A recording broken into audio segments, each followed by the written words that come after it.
blood and sacrifice of the innocent Palestinians will never go waste. We must worry about their plight and difficulties and stand by them. We must work for a durable peace through the two-state nation. We must seek a viable, secure, contiguous and sovereign state of Palestine based on the pre-1967 borders with Al-Quds Al-Sharif as its eternal capital.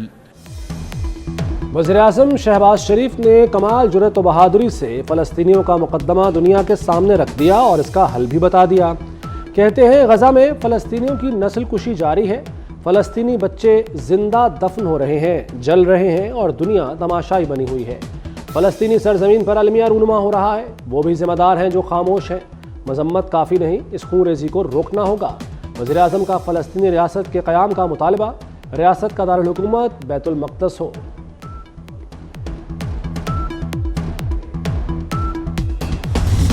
The people of Jammu and Kashmir too have struggled for a century for their freedom and right to self-determination. India has spurned Pakistan's proposals for a mutual strategic restraint regime. Its leadership has often threatened to cross the line of control and take over Azad Kashmir. Ladies and gentlemen, Mr. President, let me state in no uncertain terms that Pakistan will respond most decisively to any Indian aggression. بھارتی جارحیت کا فیصلہ کن جواب دیں گے، وزیراعظم شہباز شریف کی دنیا کے سامنے کھڑے ہو کر مودی کو وارننگ۔ کہا بھارت مقبوضہ کشمیر میں ظلم کی حدیں پار کر چکا، بھارت نے 2019 میں کشمیر کو ہڑپ کیا، کشمیری نوجوان برہان وانی کی میراث پر عمل پیرا ہیں۔ 5 اگست 2019 کا اقدام واپس لے کر پرانی حیثیت بحال کی جائے، مسئلہ کشمیر عالمی قراردادوں کے تحت حل کریں۔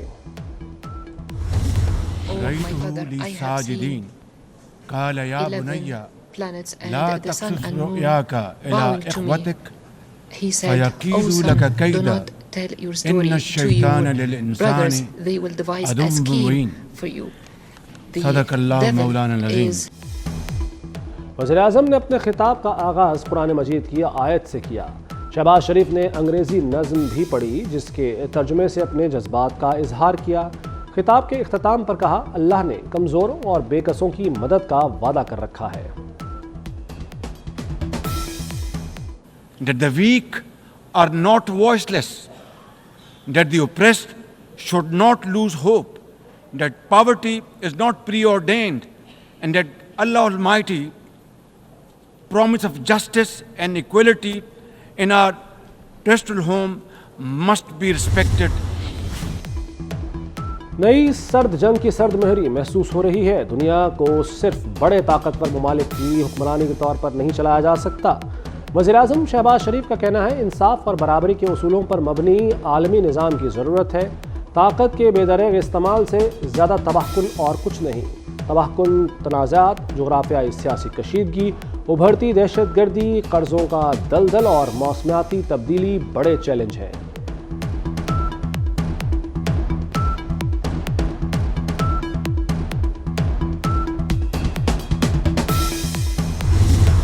Unfortunately, today we are again confronted by a new wave of externally financed and sponsored terrorism. The interim government must take effective action to neutralize all terrorist groups within Afghanistan, especially those responsible for cross-border terrorism against neighboring countries.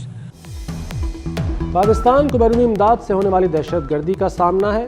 Afghanistan اپنی سرزمین پر موجود دہشت گردوں کا خاتمہ کرے، پاکستان فتنہ الخارج کا بھی کامیابی سے خاتمہ کرے گا۔ وزیراعظم شہباز شریف کا جنرل اسمبلی سے خطاب، اسلاموفوبیا کے بڑھتے واقعات کے خلاف فیصلہ کن اقدامات کا مطالبہ کر دیا۔ بھارت میں مسلمانوں کے خلاف ہندو انتہا پسند ایجنڈا کو خطرے کی گھنٹی قرار دیا۔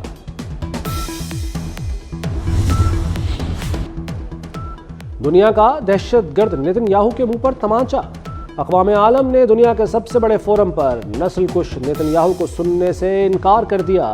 پاکستانی وفد کا اسرائیلی وزیراعظم کے خطاب کا بائیکاٹ۔ پاکستانی وفد کے جاتے ہی ترکی سمیت دیگر ممالک نے بھی آئینہ دکھا دیا۔ نتنیاہو کے آتے ہی درجنوں سفارتکار جنرل اسمبلی ہال سے نکل گئے۔ نتنیاہو خالی کرسیوں سے خطاب میں جھوٹ بولتا رہا، ویسٹ بینک اور غزہ کو اسرائیل کا حصہ دکھایا۔ Army chief general Syed Asim Munir کا کراچی کا دورہ۔ ISPR کے مطابق آرمی چیف کو فوج کی آپریشنل تیاریوں، تربیتی امور پر بریفنگ دی گئی۔ جنرل عاصم منیر نے انوویسٹا انڈس IT پارک کا افتتاح کیا۔ وزیر اعلیٰ سندھ مراد علی شاہ اور سول سوسائٹی کے مائدین کی تقریب میں شرکت۔ آرمی چیف کی کراچی کی تاجر برادری سے بھی ملاقات۔ معیشت کی بہتری میں تاجر برادری کے تعاون کو سراہا، کہا مایوسی پھیلانے والوں کو شکست ہوئی، سب کو روشن مستقبل پر اعتماد ہونا چاہیے۔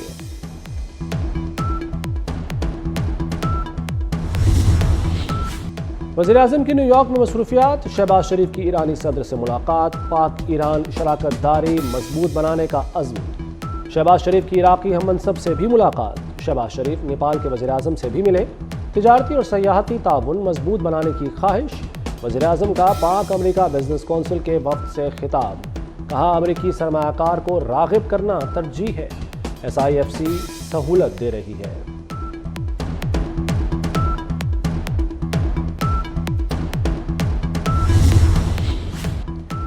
پاکستان کو IMF سے 1 ارب 2 کروڑ ڈالر کی پہلی قسط موصول۔ زر مبادلہ کے ذخائر میں اضافہ ہو گیا۔ گزشتہ دنوں IMF نے پاکستان کے لیے 7 ارب ڈالر کے بیل آؤٹ پیکج کی منظوری دی تھی۔ زر مبادلہ کے سرکاری ذخائر 10 ارب 50 کروڑ ڈالر کی سطح سے تجاوز کر گئے۔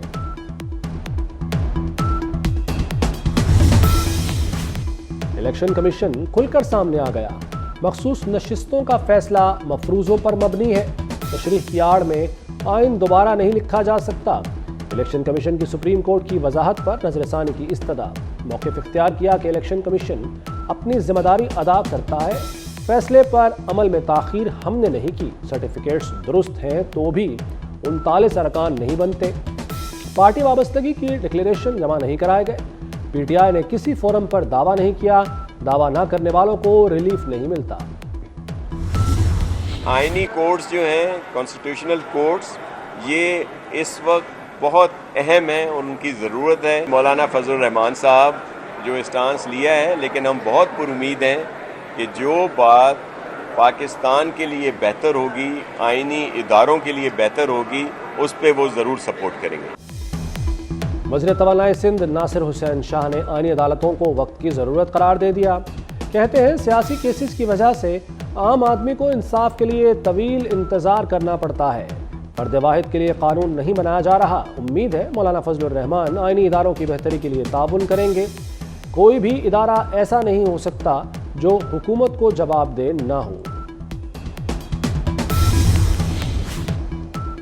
آرٹیکل 63A نظر ثانی اپیلوں پر سماعت 30 ستمبر کو ہوگی۔ کاز لسٹ جاری۔ چیف جسٹس قاضی فائز عیسیٰ کی سربراہی میں سپریم کورٹ کا 5 رکنی لارجر بینچ سماعت کرے گا۔ جسٹس منیب اختر، جسٹس امین الدین خان بینچ کا حصہ، جسٹس جمال مندوخیل، جسٹس مظہر عالم میاں خیل بھی بینچ میں شامل۔ FIA کو امریکی FBI کے معیار کا ادارہ بنایا جائے گا۔ وزیر داخلہ محسن نقوی سے امریکی وفد کی ملاقات۔ بیورو آف انٹرنیشنل نارکوٹکس کے حکام شامل۔ محسن نقوی نے کہا کہ FIA کو بہتر بنانا چاہتے ہیں، FBI جیسا متحرک کرنا چاہتے ہیں۔ یہ منصوبہ انسداد جرائم میں اہم سنگ میل ہوگا۔ INL ہماری استعداد بڑھا رہا ہے۔ پولیس اکیڈمی کی تنظیمیں ناگزیر ہیں۔ امریکی وفد کا حالیہ دہشت گردی پر اظہار افسوس۔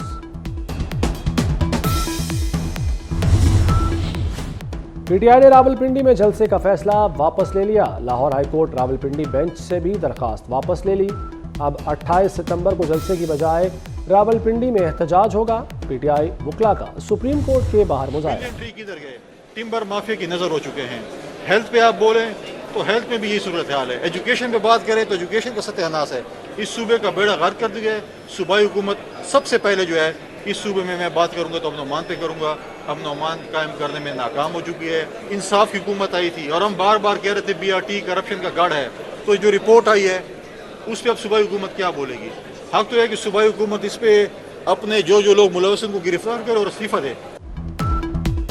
کے پی میں حکومت نام کی کوئی چیز نہیں، گورنر فیصل کریم کنڈی کے پی ٹی آئی پر وار، بولے ڈی آئی خان تاسوات دہشت گردی ہو رہی ہے، صوبائی حکومت خواب خرگوش کے مزے لے رہی ہے، حکومت کی مجرمانہ خاموشی سوالیہ نشان ہے، وزیر اعلیٰ اپنے ضلع میں امن نہیں لا سکے، علی امین گنڈاپور صرف یہ جانتے ہیں جلسہ کہاں ہوگا، بی آر ٹی منصوبے کی رپورٹ پر حکومت کیا کہے گی؟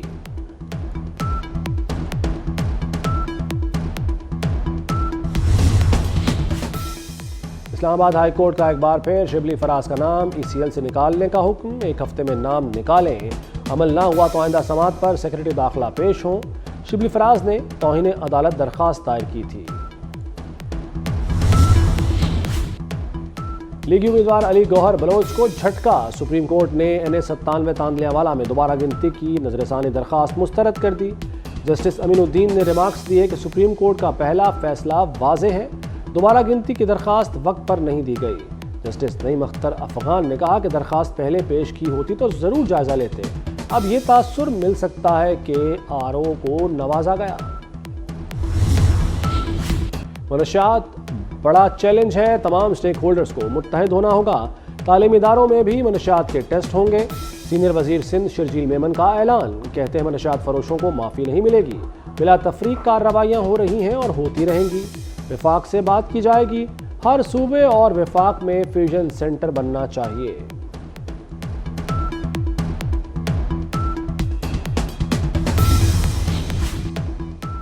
لاہور میں سم والے جدید میٹر لگانے کا فیصلہ، بجلی کے A M I meter technology سے لیس، کنٹرول روم سے بلنگ ریکوری ہوگی۔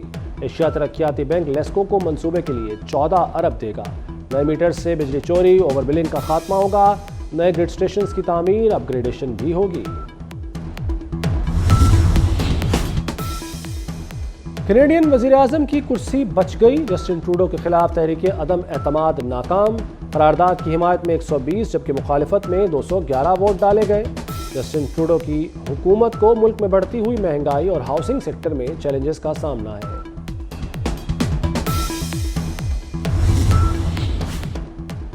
ہیٹی کے صدر کی اقوام متحدہ میں پانی پینے کی ویڈیو وائرل، ہیٹی کے صدر نے جنرل اسمبلی سے تقریباً 30 منٹ خطاب کیا، پیاس لگنے پر ڈائس پر رکھے جگ سے ہی پانی پی لیا، جگ سے پانی پینے پر کپڑوں پر پانی گر گیا۔